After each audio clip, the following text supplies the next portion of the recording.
Welcome back to Beyond the Rabbit Hole. Tonight, we descend into the crypts of forgotten history, where faith blurs into heresy and relics speak with severed tongues. There's a theory whispered, not shouted, that the Knights Templar, those armored monks of medieval legend, may have secretly venerated the severed head of John the Baptist. Yes, that head. It's a theory so controversial, so steeped in blood and betrayal, that even many historians flinch. But if you follow the trail through torture chambers, trial transcripts, forbidden doctrines, and the ancient sands of the Levant, the pieces begin to form a pattern. And at the center of that pattern, a head, revered, feared, and possibly divine. Let's begin in 1307. King Philip IV of France, drowning in debt to the Templars, launches a brutal crackdown. The charge? Heresy. But not just any heresy. The Templars were accused of spitting on the cross, of secret rites, of worshipping something called Baphomet. Now, under torture, some knights confessed, and what they described varied wildly. One said it was a bearded head. Another said it had 3 faces. One saw a mummified skull. Another a bronze bust that spoke. A few whispered it was the head of John the Baptist. But could it be? Here's where the theory sharpens. The word Baphomet appears repeatedly in the trial records. Some scholars suggest it's a corruption of Muhammad. Others, more daring, link it to Baptista, the Baptist.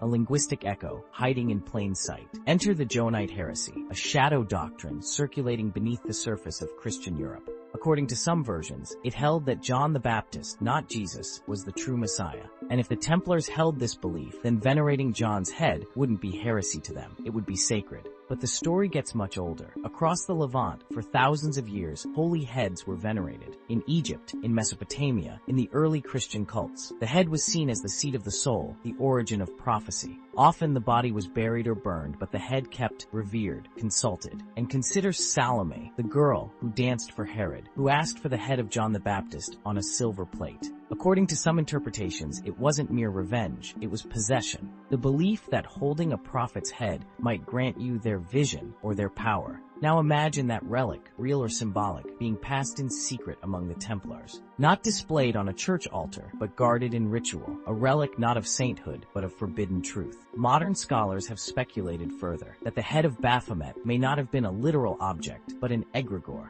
a spiritual intelligence, a thought form, and that it took the shape of a head in vision, much like the ancient oracles or the animated statues of Gnostic texts. But here's the tension. Many of the confessions about head worship came under torture, and most of those knights recanted once the pain stopped. Still, the damage was done. The flames were lit, and the Templars, burned as heretics, carried their secrets into the fire. So what do we make of this? Was the veneration of John the Baptist's head a real esoteric rite? Or just another weapon used by the Inquisition to destroy a wealthy, powerful order? Perhaps both. In the end, the question may not be whether the Templars worshipped a severed head, but why the idea refuses to die. Because even now, the head speaks through rumors, through ritual, through the lingering scent of sanctity and blasphemy combined. We'll see you next time, Beyond the Rabbit Hole.